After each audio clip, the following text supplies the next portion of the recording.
comunidad de periodismo del desierto, mi nombre es Katia Torres y les doy la bienvenida al Noti Semanal de este sábado 22 de marzo. Como cada fin de semana, como cada inicio de fin de semana, es momento de ponernos al día de lo que estuvo pasando en México, en el estado de Coahuila, y de vez en cuando le echamos una miradita al mundo. Por eso te agradecemos que estés decidiendo empezar tu sábado, tu fin de semana con nosotros para compactarte lo más importante y lo más relevante que trascendió esta semana.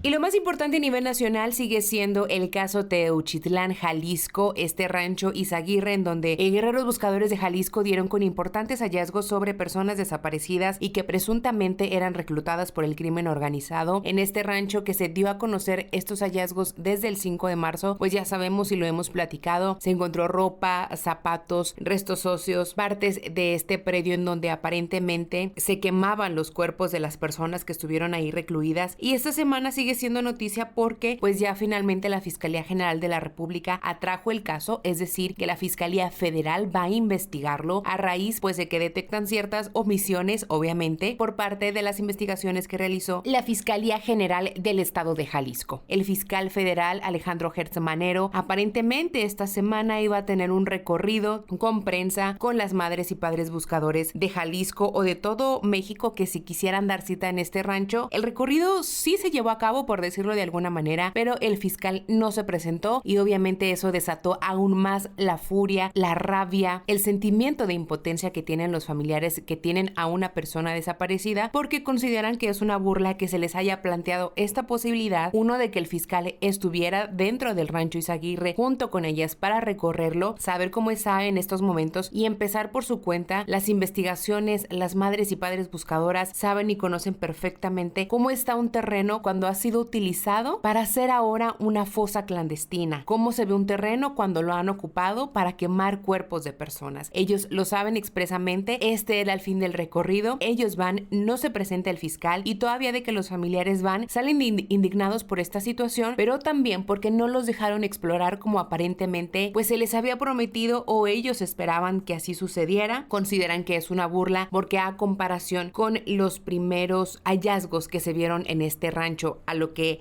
vieron ellos ahora esta semana, pues dicen que el rancho, el predio está totalmente cambiado, se ve cómo ingresaron pues a limpiarlo, a tratar de remover las evidencias y sienten esta gran impotencia porque finalmente dan con un predio importante, con un resultado que puede ser trascendente para muchas de las personas que buscan a un familiar que ha sido víctima de desaparición.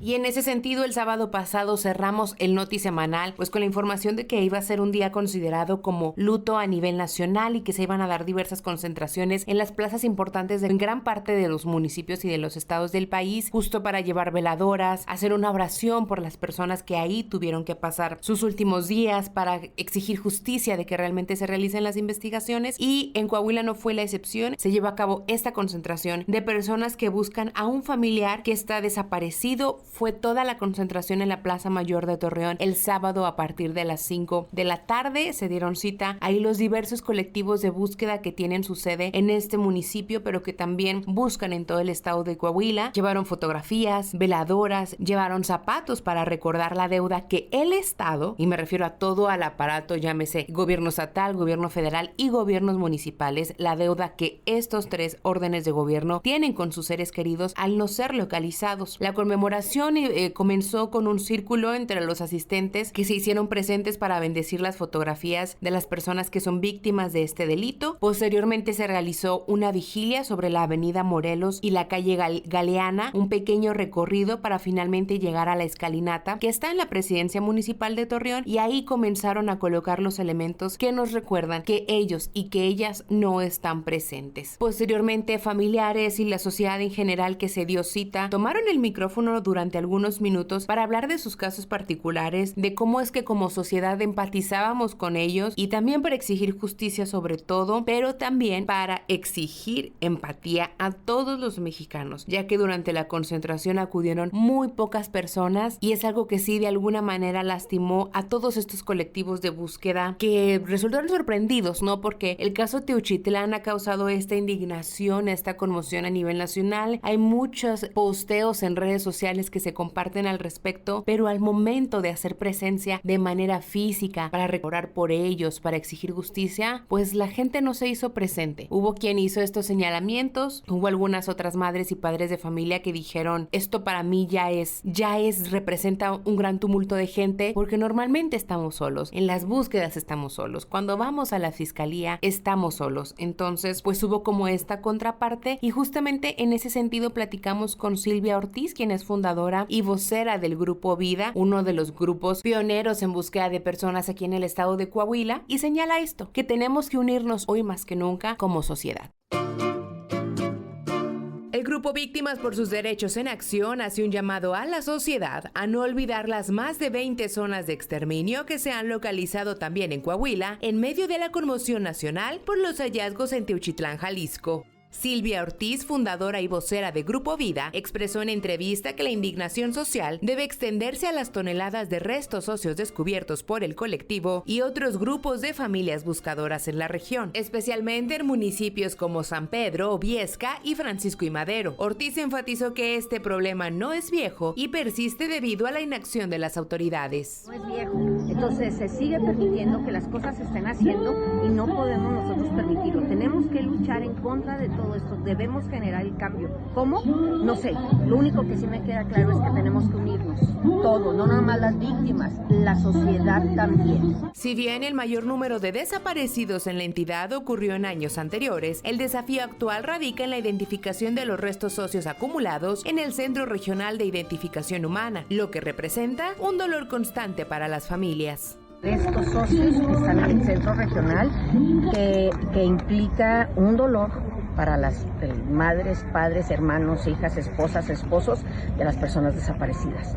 Ortiz destacó la situación en Patrocinio, localidad del municipio de San Pedro, como el mayor punto de hallazgo de restos óseos en la región. La exploración del terreno, que inicialmente se estimaba terminar en 10 años, ahora se calcula en 15, lo que genera angustia ante la incertidumbre del tiempo. Sí, es uno de los más grandes, yo creo, de todo el país. Son 64 hectáreas en donde nos dijeron que en 20 años lo acabamos. No es cierto, nos dijeron que en 25 años lo acabamos. Entonces, faltan 15. Y en 15 yo voy a tener 76, entonces yo no sé si voy a tener vida para poder continuar con todo esto. Grupo Vida insiste en la necesidad de un apoyo social activo y permanente. La difusión de los casos y la exigencia de respuesta a las autoridades son cruciales para que las familias no se enfrenten solas en la búsqueda de sus desaparecidos. Y ahora, hablando justamente de delitos, se acaban de dar a conocer las estadísticas bimestrales de lo que está pasando en cuanto a incidencia delictiva en el estado de Coahuila. ¿Cuáles delitos están a la baja? ¿Cuáles delitos están en aumento? Pues nos encontramos con esta información, que han aumentado la mayoría de los delitos en Coahuila durante estos primeros 2 meses del año, si los comparamos con estos mismos 2 meses del año, pero del 2024. ¿Cuáles están ahora sí que en la lupa? El feminicidio y los robos con violencia. Este análisis lo hace el Consejo Cívico de las Instituciones Laguna con información del Secretariado Ejecutivo del Sistema Nacional de Seguridad Pública. Destaca especialmente este bimestre el incremento en feminicidios. Por ejemplo, se reporta un aumento del 100% porque pasamos de un caso en los primeros 2 meses del año del 2024 a registrar 2 casos en enero y febrero de este 2025. El robo con violencia es otro delito que también muestra un incremento significativo, pues aumentó un 20.5%. Las cifras pasaron de 78 casos en el 2024 a 94 este 2025. Otros delitos que están en aumento son el robo a negocios, que incrementó un 27.6%, pasando de 87 casos, ya saben, en el 2024 a 111 casos en enero y febrero del 2025. La violación también aumentó un 24.6%. El robo a transeúnte tiene un aumento similar del 22%. Y el homicidio doloso, a pesar de que Coahuila es uno de los 3 estados donde el homicidio doloso en realidad es muy bajo, pues está experimentando un incremento del 14.3% con 16 casos registrados hasta febrero de este año. El robo a casa habitación está presentando un incremento del 5.5%, también el robo a vehículo un incremento del 6.1%, y un delito que viene increciendo desde el año pasado es la violencia familiar. familiar, que está mostrando un aumento del 10.3% en comparación al 2024, ya lo saben, pero hasta ese momento, bueno, hasta enero y febrero del 2025, hay 2.123 carpetas de investigación abiertas por el delito de violencia familiar. Los delitos, hay que decirlo, que presentaron una disminución únicamente fueron dos. El narcomenudeo presenta una baja del 28%, pero también el homicidio culposo disminuyó un 64%, pasando de 50 casos a 18 a febrero de este año. El secuestro se mantuvo con 0 casos, las lesiones dolosas también prácticamente no presentaron ninguna variación, y al respecto eso es lo que nos comenta Marcos Amarripa, director justamente del Consejo Cívico de las Instituciones Laguna, los encargados de analizar estos datos cada bimestre del año. Esto pasa por lo general al principio de año. Lo ideal es que transcurra más tiempo para poder hacer conclusiones mucho más precisas y establecer algunas tendencias ya muy marcadas. Como bien lo señalas, a nivel estatal sí hay un incremento en los primeros 2 meses de este año respecto al año pasado, en los delitos patrimoniales particularmente, ¿no? En términos absolutos, el porcentaje puede asustar un poco. Sin embargo, cuando tú haces ya el análisis en cuanto a la tasa por cada 100,000 habitantes, pues sí nos damos cuenta que las tasas son pues muy bajas, ¿no? Por ejemplo, el caso de robo con violencia, si bien aumentó un 20.5%, que son 16 carpetas más, pues la tasa se ubica pues 11, 12 veces por abajo del promedio nacional.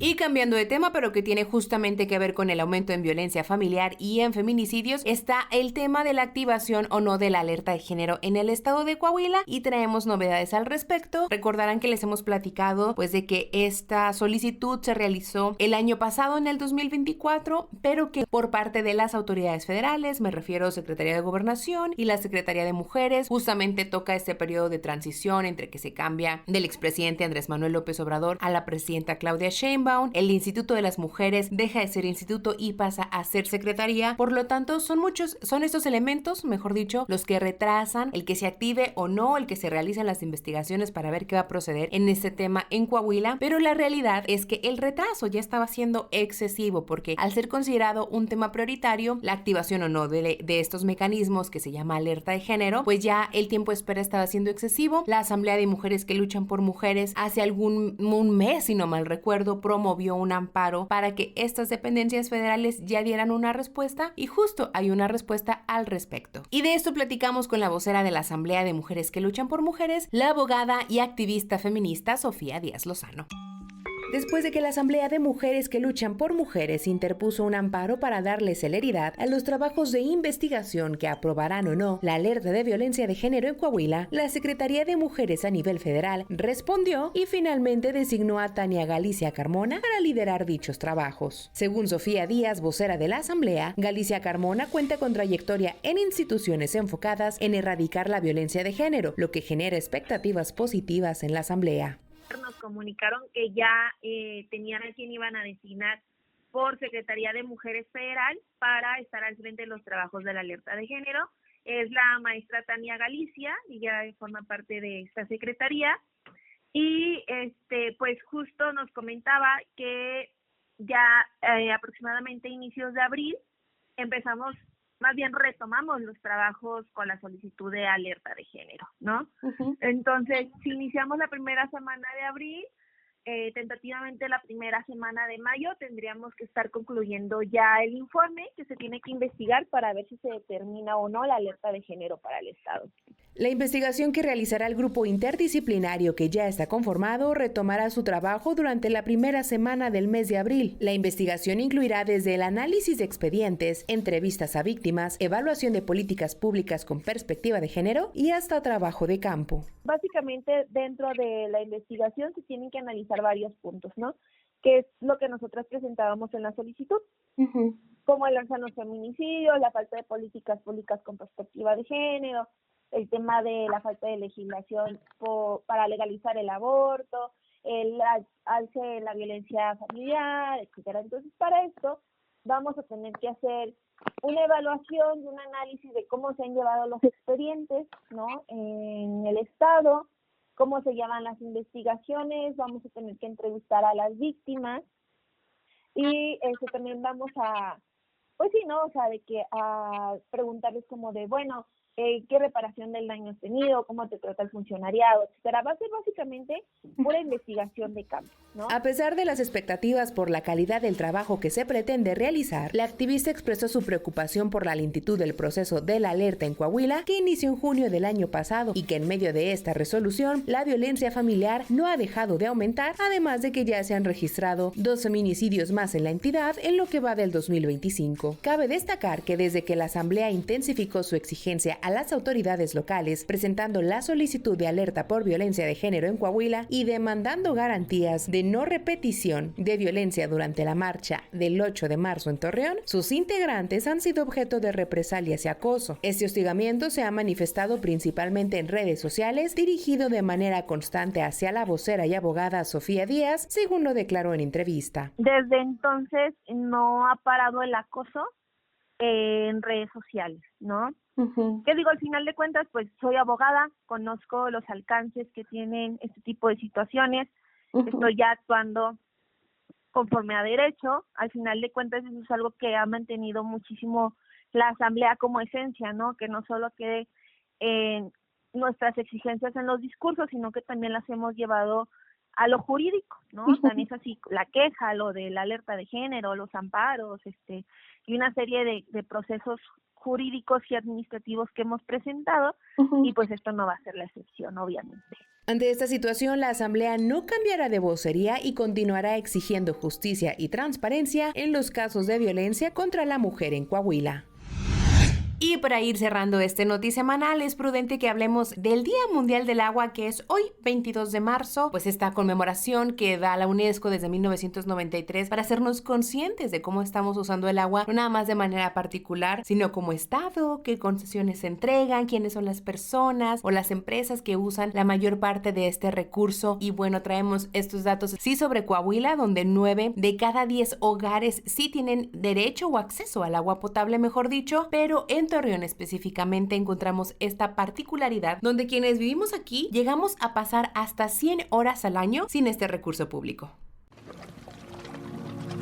En el marco del Día Mundial del Agua, Torreón enfrenta retos importantes en la gestión de este recurso vital. A pesar de que el acceso al agua entubada en la ciudad alcanza al 98.7% de los hogares, superando el promedio estatal del 92%, según datos del INEGI, los hogares de Torreón experimentan en promedio 100 horas anuales sin suministro de agua potable, de acuerdo a indicadores del Sistema Municipal de Aguas y Saneamiento. A nivel estatal se conoce que las intermitencias en el servicio han llevado a que el 70% de los hogares coahuilenses cuenten con sistema de almacenamiento como tinacos o cisternas. De acuerdo a CIMAS, el consumo promedio de agua por habitante alcanza los 180 litros diarios, un 80% más de lo recomendado por la Organización Mundial de la Salud, que establece un consumo ideal diario de 100 litros para satisfacer las necesidades básicas. Esta cifra alarmante refleja la urgencia de promover un uso más responsable del agua entre los torreonenses. Acorde con la Comisión Nacional del Agua, la ciudad cuenta con 87 fuentes de abastecimiento subterráneo que dan servicio de agua potable. De estos pozos, el 70% sobrepasa los niveles de arsénico permitidos por litro de agua. Sin embargo, de ellos se extraen 79.858.841 metros cúbicos de agua al año. Por otro lado, CIMAS reporta una pérdida del 45% del agua en la red de distribución local, lo que agrava la situación frente al consumo desmedido y la sequía que se establece entre moderada y severa en la región, acorde al Monitor de Sequía de México. En Torreón, el Registro Público de Derechos de Agua tienen registradas 585 concesiones, de las cuales el 52% se destinan al uso público urbano y el 26% al uso agrícola.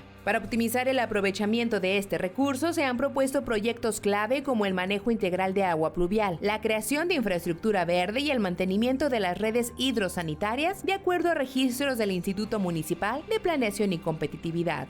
Dentro de estas obras se destaca el proyecto Agua Saludable para la Laguna, una iniciativa que busca garantizar el suministro de agua libre de arsénico en la región durante los próximos 32 años. Este proyecto requerirá una inversión total de 45.862.296.641 pesos, que incluyen la inversión inicial, así como los gastos estimados de operación y mantenimiento. Y de esa manera cerramos el Noti Semanal. Si llegaste hasta este punto del podcast, te agradezco que te hayas informado y que te hayas puesto al día de lo que está pasando en México y en Coahuila con Periodismo del Desierto. Mi nombre es Katia Torres y te invito, ya sabes, que nos sigas en todas las redes sociales, @cactuscoahuila, así es como nos encuentras, en YouTube, en Instagram, en Facebook, en Twitter, y ya, no se me está pasando ninguna red social. También en TikTok, por ahí estamos, obviamente. Y ya sabes que en www.periodismodeldesierto.com tenemos reportajes especiales sobre el estado de Coahuila, sobre algunos de estos municipios, temas como violencia de género, temas ambientales, temas del cáncer infantil, los puedes leer en esta plataforma, y también la nota que va saliendo diariamente, lo más relevante en nuestro estado de Coahuila. Ya sabes, mi nombre es Katia Torres y te agradezco por haber llegado hasta aquí. Chao, chao.